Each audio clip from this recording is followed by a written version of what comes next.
primeramente, discúlpenme porque no puedo hablar en portugués.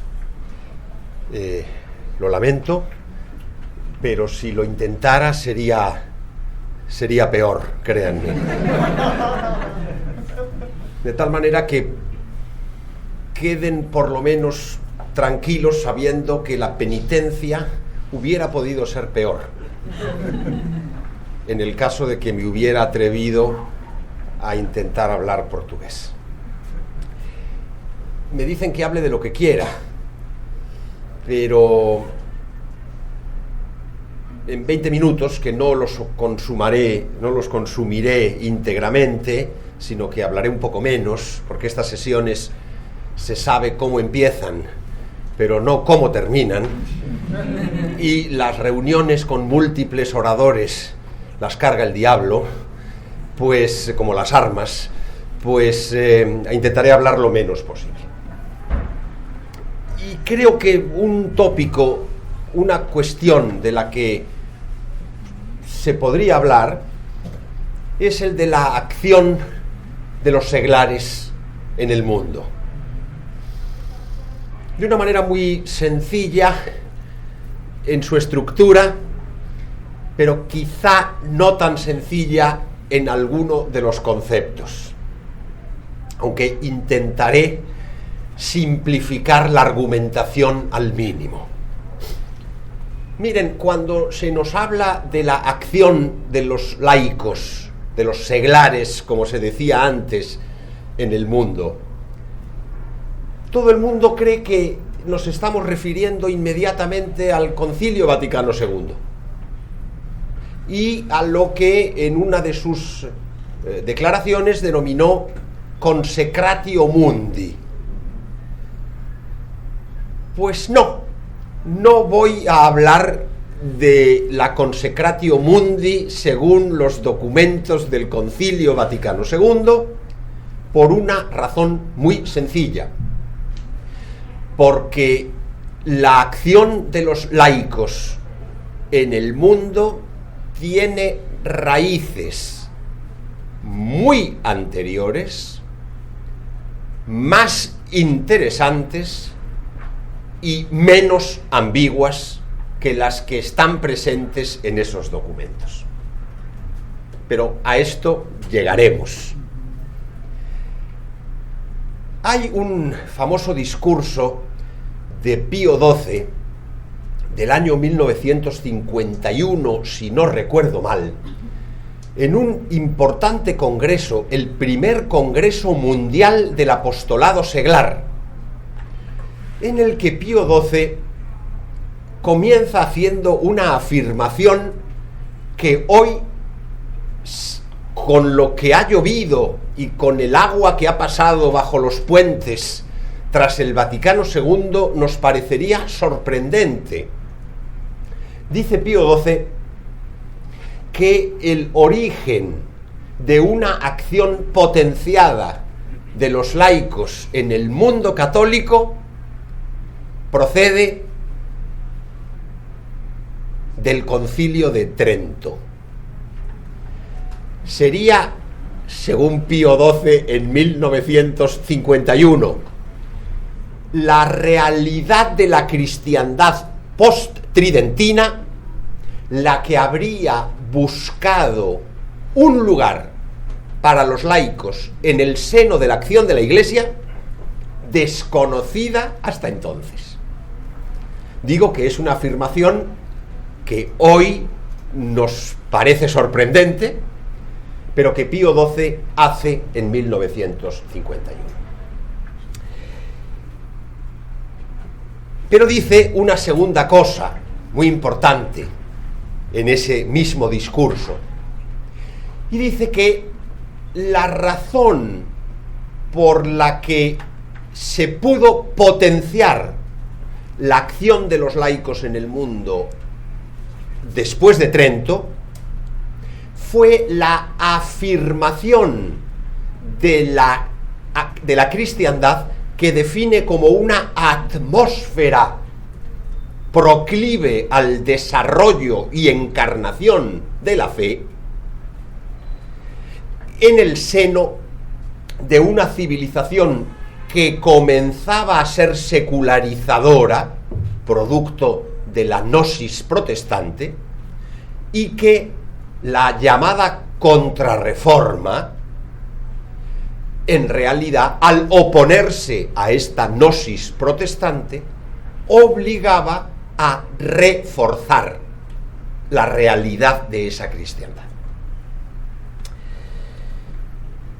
Pero dice una tercera cosa Pío XII en ese mismo discurso, y es que como esa cristiandad que Trento se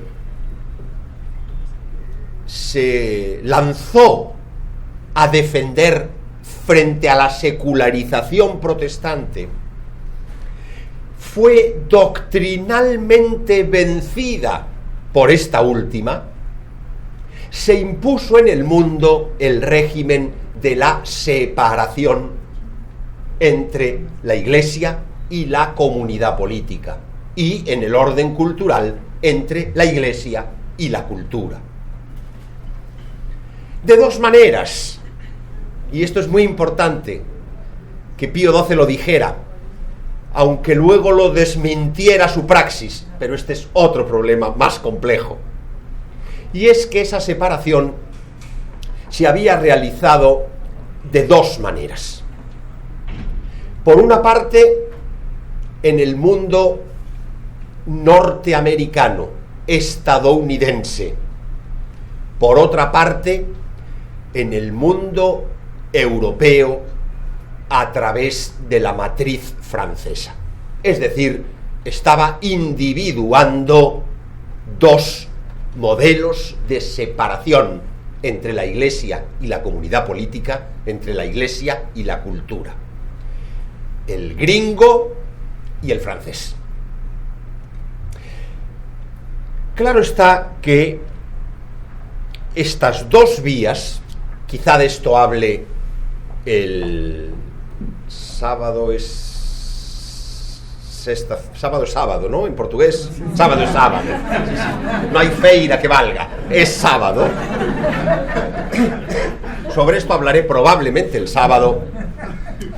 ¿Cuáles son las especificaciones de estas dos modalidades distintas de separación? Peor en el fondo la americana que la francesa, porque la francesa separa radicalmente y opone radicalmente, mientras que la gringa suavemente disuelve la especificidad de la fe católica en el magma del melting pot de los americanos, de los que se atribuyen a sí mismos el nombre de americanos. Pero sobre esto habría mucho que hablar y me llevaría muy lejos. Sigue diciendo Pío XII, quinta cosa, estoy sintetizando el discurso de Pío XII, la acción de los seglares en el mundo se empieza a proponer de nuevo, precisamente en ese contexto nuevo de separación, que no es el de la vieja cristiandad, sino que requiere una nueva acción de los cristianos laicos en el mundo. Y a eso se dirigió el movimiento católico. Si tuviéramos tiempo para hacer de esta intervención un curso entero, yo tendría que decirles cuáles son las etapas. Podríamos empezar, por ejemplo, con el surgimiento del movimiento católico en Francia. El ultramontanismo, el legitimismo, el ultrarrealismo, las distintas corrientes que se mezclan y que a veces son indiscernibles, difíciles de separar entre las influencias regalistas, galicanas, liberal-católicas que están emergiendo. Ahí está Lamennais, ahí está Montalembert, ahí está Louis Veuillot. El estudio de esta realidad es apasionante, es fascinante, y sin el estudio de lo que ocurre en Francia entre 1800 30, 20 y 1850 no se puede comprender lo que luego ha ocurrido en la política católica mundial. Pero podríamos referirnos al mundo español, que tiene una especificidad notable respecto al mundo francés, porque allí el catolicismo social y el catolicismo antiliberal van unidos a través de una encarnación popular en un movimiento que es legitimista al mismo tiempo, que es el carlismo. O podríamos, si como digo, en vez de hacer de esto un discurso de 15 minutos fuera todo un curso, referirnos al mundo hispanoamericano y estudiar cómo en Hispanoamérica, tras las independencias, al quedar truncada la tradición política y la monarquía, el mundo católico solamente puede aferrarse al ultramontanismo, a la defensa del principio del papado, de lo cual se van a derivar, andando el tiempo, otros problemas distintos, algunos de los cuales hoy padecemos y empezamos a ser sensibles a ellos, pero tampoco puedo detenerme aquí.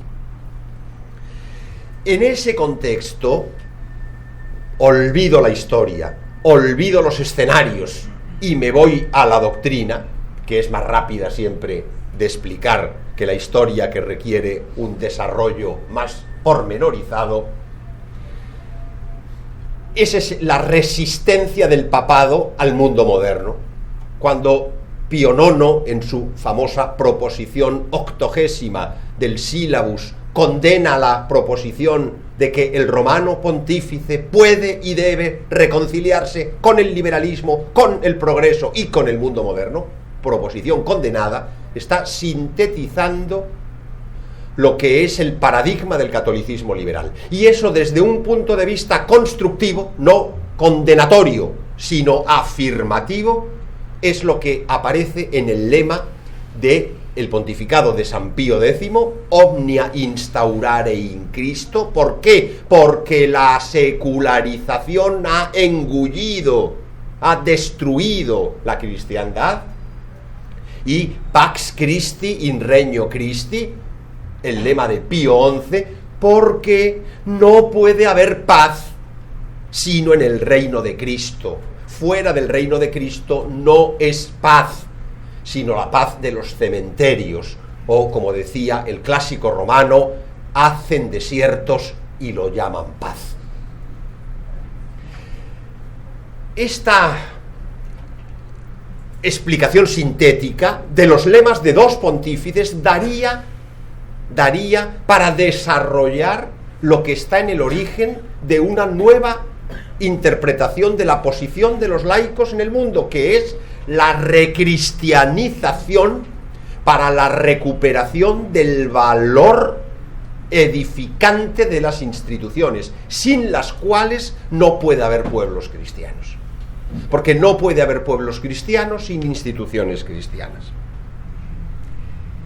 En este contexto surge la acción católica. Esto ya no lo dice Pío XII, esto lo digo yo. Y no lo dice Pío XII porque Pío XII sigue sosteniendo la acción católica, que ha medio nacido con Pío X, que Benedicto XV la ha empujado, y que sobre todo la encontramos realizada con Pío XI, y que Pío XII defiende. Tras Pío XII habrá pasado la época de oro de la acción católica y será una decadencia hasta prácticamente su extinción.